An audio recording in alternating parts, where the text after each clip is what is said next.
बहुत साल पहले की बात है। एक आलसी लेकिन भोला भाला युवक था आनंद। वह दिन भर कोई काम नहीं करता, बस खाता ही रहता था और सोए रहता था। घर वालों ने उससे तंग आकर कहा, चलो जाओ, निकल जाओ हमारे घर से। कोई काम धाम करते नहीं हो, बस पड़े रहते हो। वह घर से निकलकर यूं ही भटकते हुए एक आश्रम पहुंचा। वहां उसने देखा कि एक गुरुजी हैं। उनके शिष्य कोई काम नहीं करते, बस मंदिर की पूजा करते हैं। उसने मन में सोचा, यह बढ़िया है, कोई काम धाम नहीं है, बस पूजा ही तो करनी है। वह गुरुजी के पास जाकर पूछा, क्या मैं यहाँ रह सकता हूँ? गुरुजी बोले, हाँ, क्यों नहीं। आनंद बोला, लेकिन मैं कोई काम नहीं कर सकता हूँ। तो गुरुजी ने कहा, कोई काम नहीं करना है, बस पूजा करनी होगी। आनंद ने कहा, ठीक है, वह तो मैं कर लूँगा। अब आनंद आश्रम में रहने लगा। न कोई काम न कोई धाम, बस सारा दिन खाते रहो और प्रभु भक्ति में भजन गाते रहो। महीना भर हो गया। फिर एक दिन एकादशी आई। उसने रसोई में जाकर देखा, खाने की कोई तैयारी नहीं। उसने गुरुजी से पूछा, आज खाना नहीं बनेगा क्या? तो गुरुजी ने कहा, नहीं, आज तो एकादशी है, तुम्हारा भी उपवास है। उसने कहा, नहीं, अगर हमने उपवास कर लिया तो कल का दिन हम नहीं देख पाएंगे। हम तो नहीं कर सकते उपवास, हमें तो भूख लगती है। आपने पहले क्यों नहीं बताया? गुरुजी ने कहा, ठीक है, तुम ना करो उपवास, पर खाना भी तुम्हारे लिए कोई और नहीं बनाएगा, तुम्हें खुद ही बनाना होगा। बड़ी मुसीबत पड़ी। वह रसोई में गया और पीछे से गुरुजी आए और बोले, देखो, अगर तुम खाना बना लो तो राम जी को भोग जरूर लगा देना और नदी के उस पार जाकर बना लो रसोई। उसने कहा, ठीक है। वह लकड़ी, आटा, तेल, घी, सब्जी लेकर चला आया। जैसे तैसे खाना भी बनाया। खाने लगा तो याद आया, गुरुजी ने कहा था कि राम जी को भोग लगाना है। वह लगा भजन गाने, आओ मेरे राम जी, भोग लगाओ राम जी। प्रभु राम आइए, श्री राम आइए, मेरे भोजन का भोग लगाइए।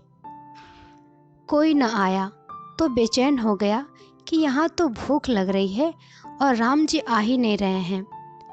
भोला मानस जानता नहीं था कि प्रभु साक्षात तो आएंगे नहीं, पर गुरु जी की बात मानना जरूरी है।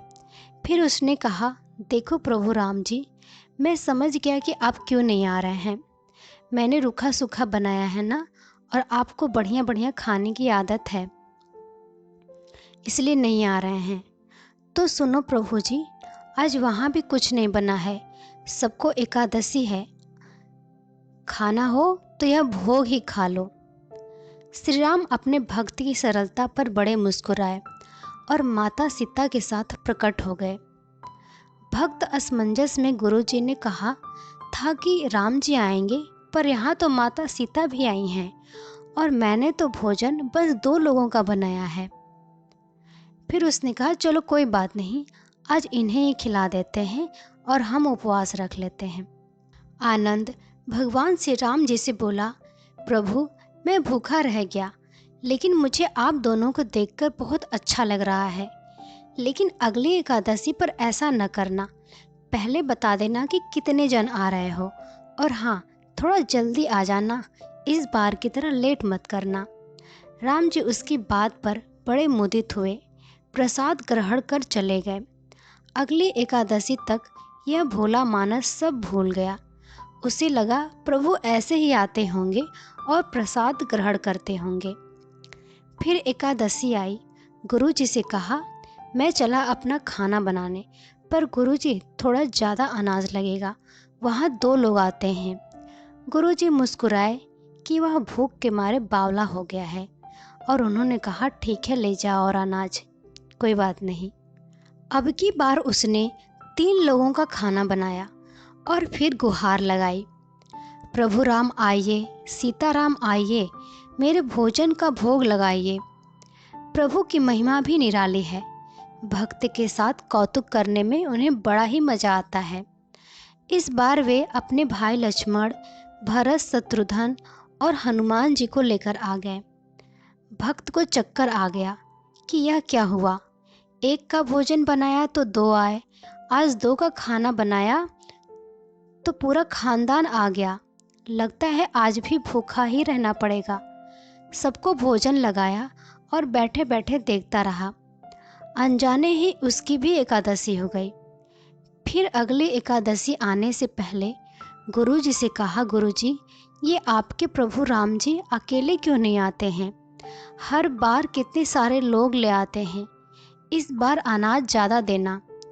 गुरुजी को लगा कहीं यह अनाज बेचता तो नहीं है, आज देखना पड़ेगा। भंडार में कहा, इसे जितना अनाज चाहिए दे दो, और छुपकर उसे देखने चल पड़े। इस बार आनंद ने सोचा, खाना पहले नहीं बनाऊंगा, पता नहीं कितने लोग आ जाएं, पहले बुला लेता हूँ फिर खाना बनाता हूँ। और फिर उसने गुहार लगाना शुरू कर दिया कि प्रभु राम आइए, श्री राम आइए, मेरे भोजन का भोग लगाइए। सारा राम दरबार मौजूद हो गया।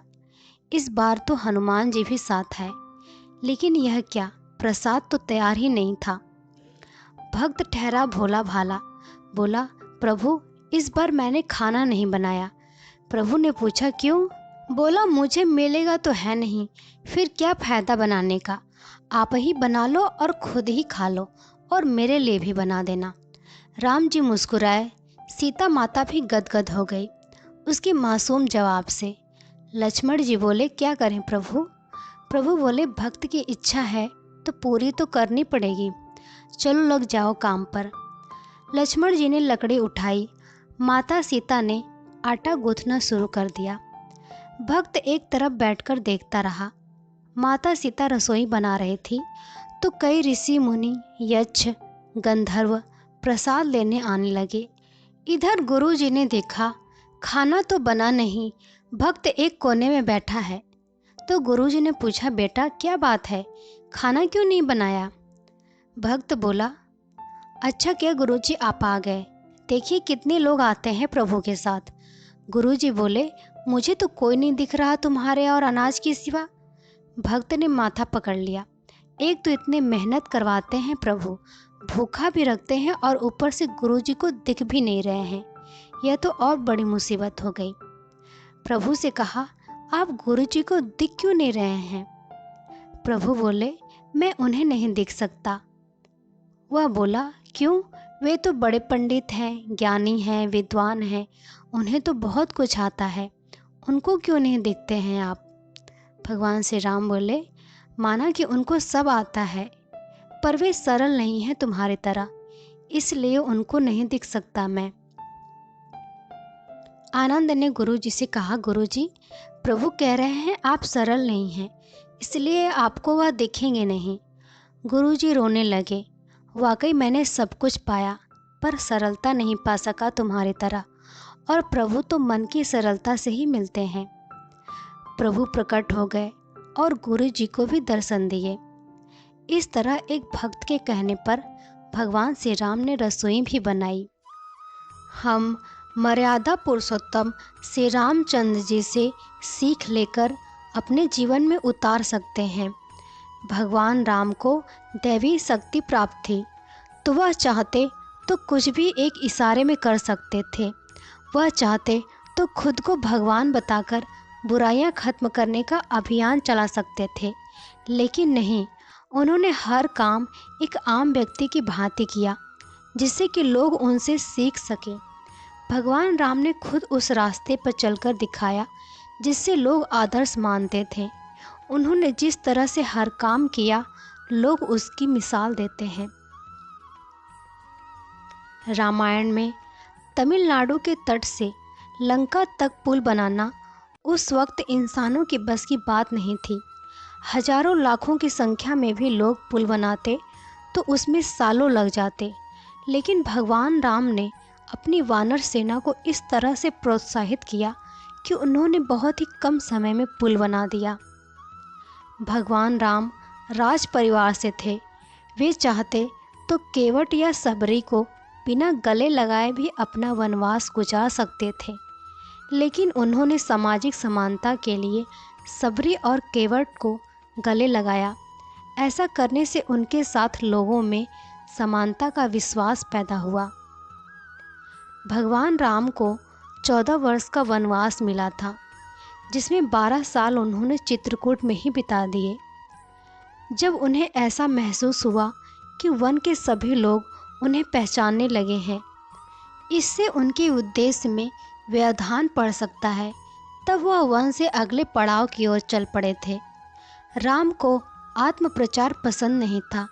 वे चुपचाप रहकर काम करना पसंद करते थे और अपने बारे में किसी को अधिक बताना भी नहीं चाहते थे। विज्ञापन के इस युग में श्री रामचंद्र जी के चरित्र से एक सीख लेनी चाहिए कि बिना प्रचार के शांति से हम अपने लक्ष्य की ओर बढ़ें।